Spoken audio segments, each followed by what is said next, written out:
Good afternoon. Good afternoon. Let's move on to our next lesson. First, I want you to identify this text or read this text. First one. It's my apartment. My apartment. I live in a studio apartment. It is located on the second floor of a seven-floor residential building with a rectangular floor plan. The apartment has a rather simple appearance. It is, however, equipped with all the comforts of the modern urban life. The place has been creatively designed. Just like a premium car, every aspect of the house, construction quality, floor plan, furnishing, functionality, etc., seems to be carefully thought over. Okay, so that is a text. Next is this one. This will be The daily spec Renegade Bonds Moving Capital Selfie.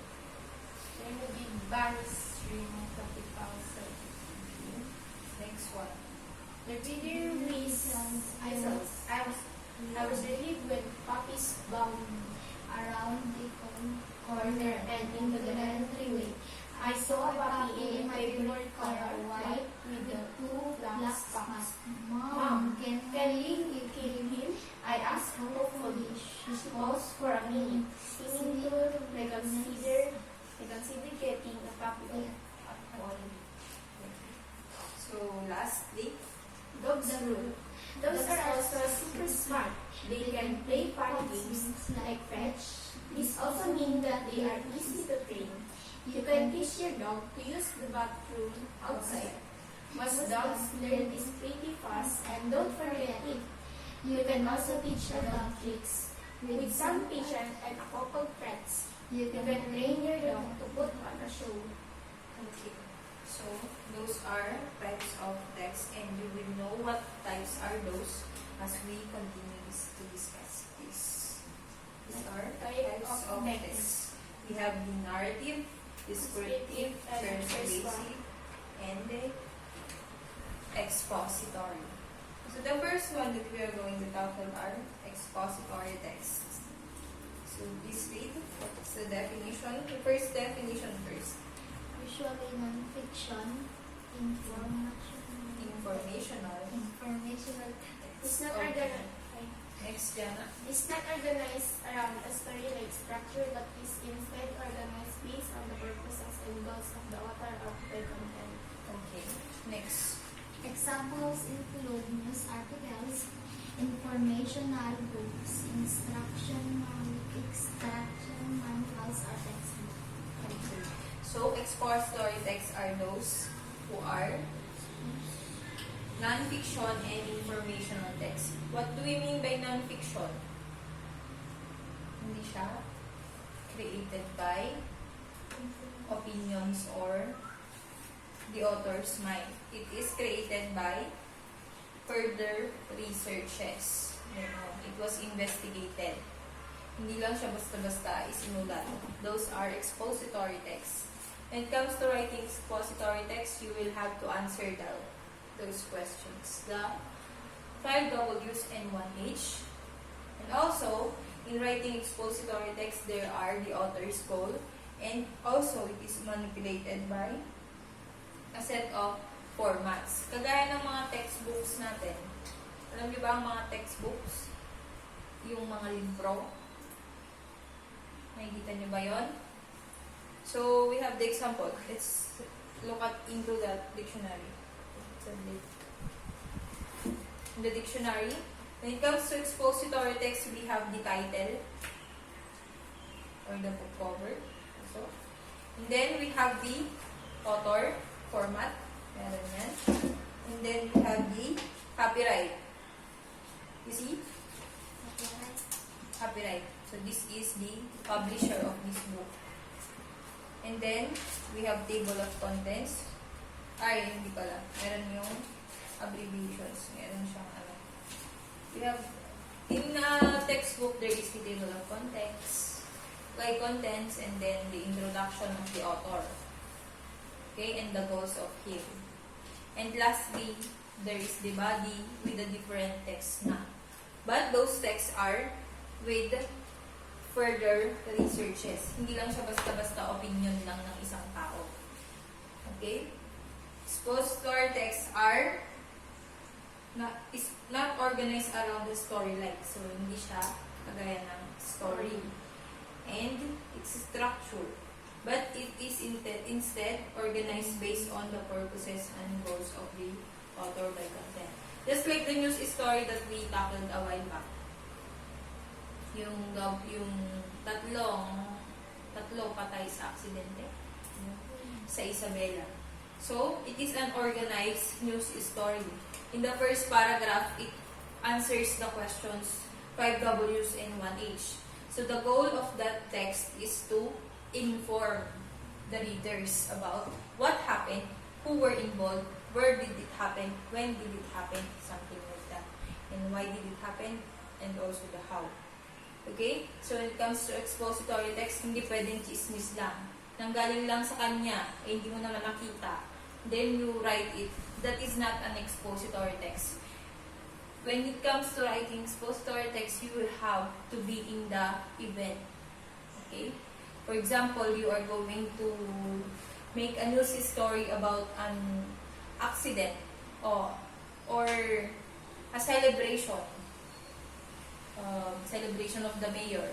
So, hindi mo pwedeng sabihin na the celebration of the mayor took place at the municipal office. Hindi naman pwedeng gano'n.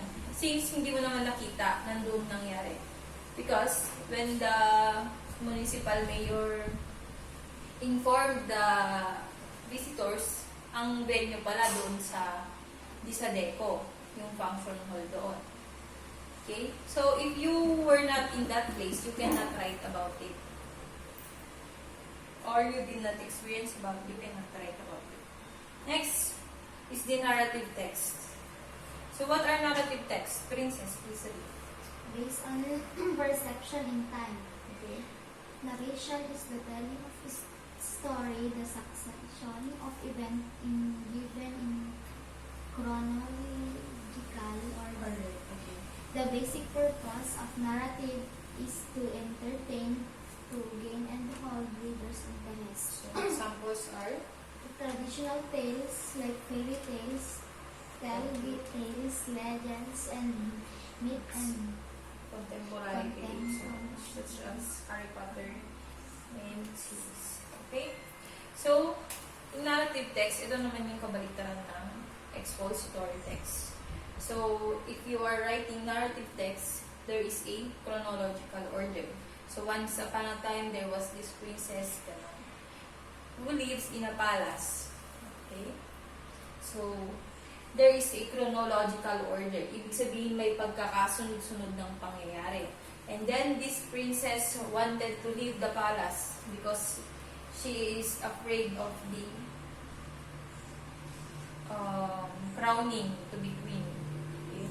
And then, the next thing that happened to her, she was in danger in the midst of the forest. Okay?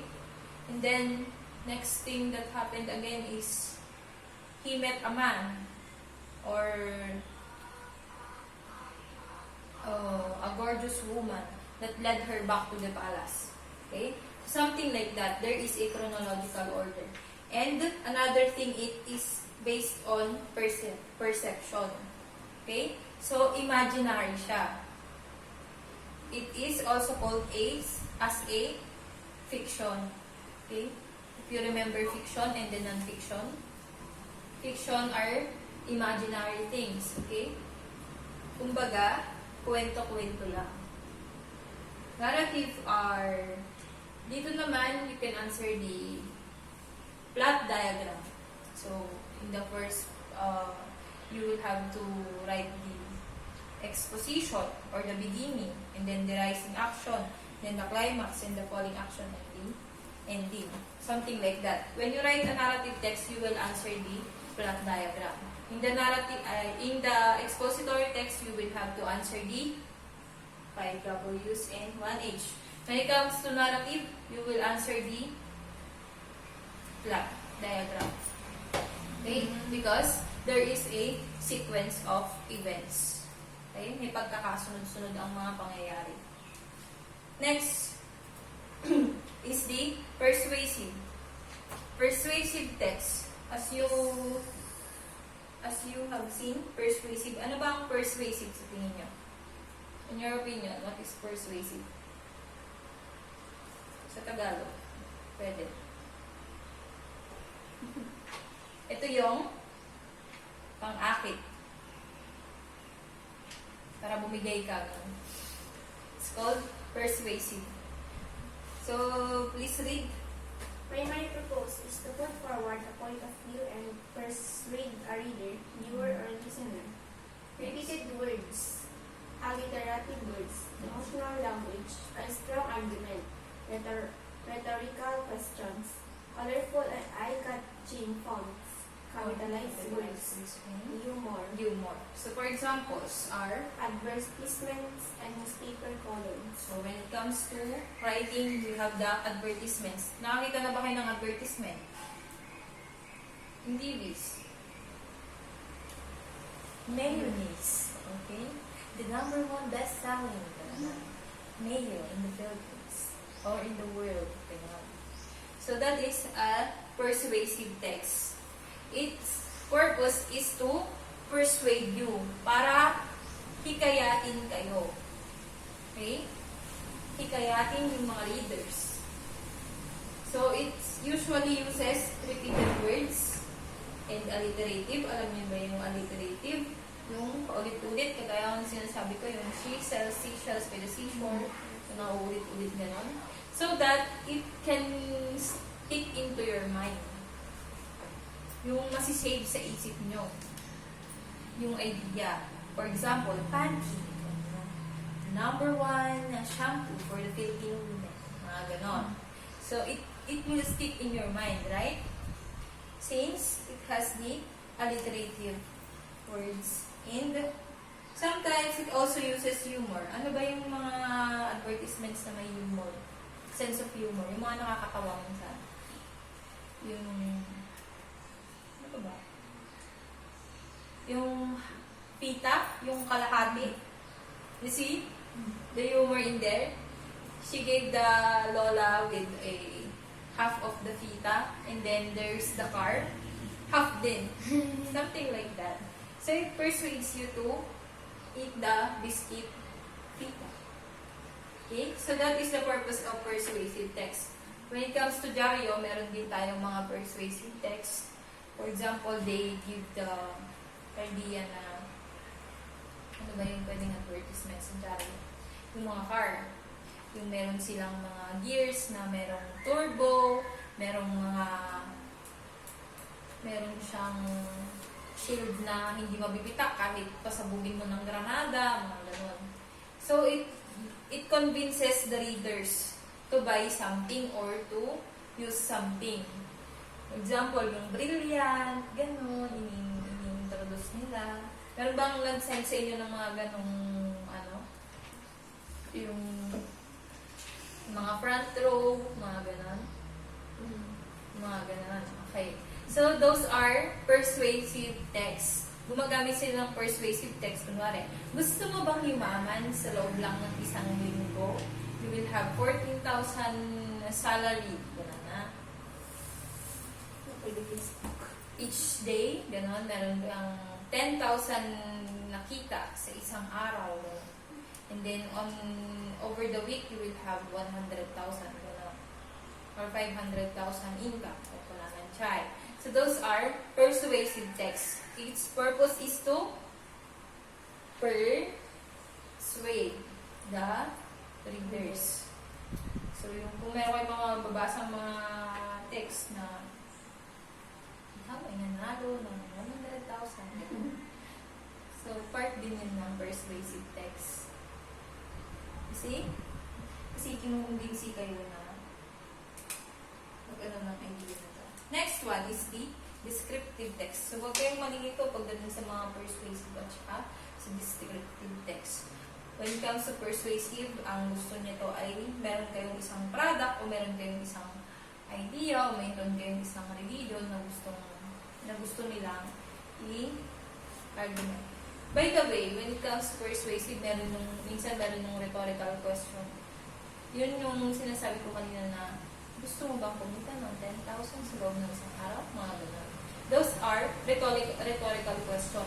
Kumbaga, magtatanong siya ng something na impossible or something na gusto nilang i-argument. Malakas ng hangin. Parang mahihirapan ako mag-drive dito. Okay? So, in the descriptive text, please read. Focuses of describing a single location, object, event, person, or place. Okay, next. Endeavor.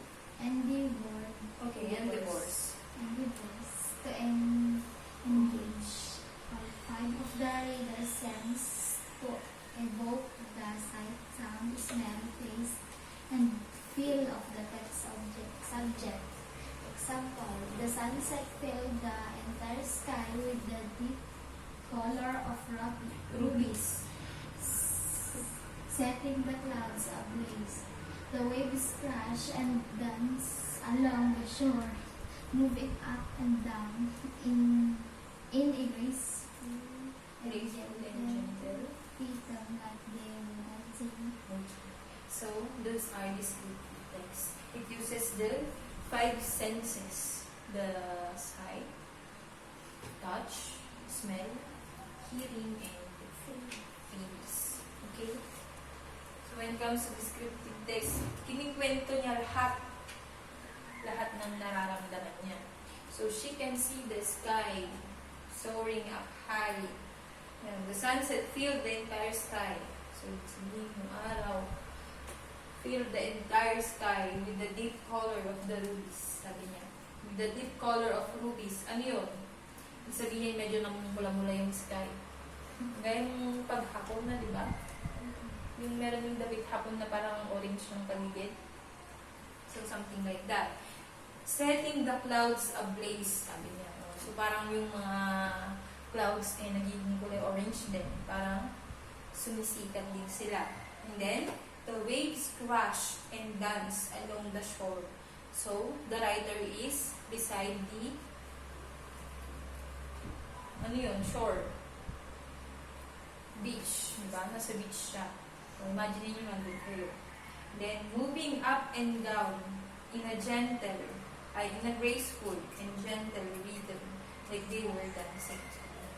So, you can imagine the waves, diba? Nung nagagawin gano'n. Okay, have you been in a beach? So you can imagine the author's senses. Nafe-feel nyo kung ano yung doon sa eksena. That is a descriptive text. And then, it describes a single location, object, event, person, or place. So, iisa lang yung idea ng descriptive text. So, when the author says it's about a girl that she likes, yun lang ang magiging focus niya. So, that girl has the longest hair with the silky and straight hair. And when she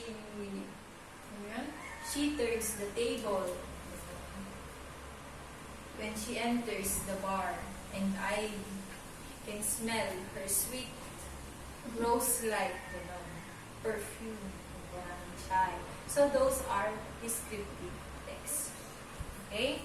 So let's go back to the text that I have shown you a while ago. First one. Let us identify. So, in here you have read My Apartment. What do you think is this text? What do you think about this text? Is it a narrative, persuasive, descriptive, or expository text? Descriptive.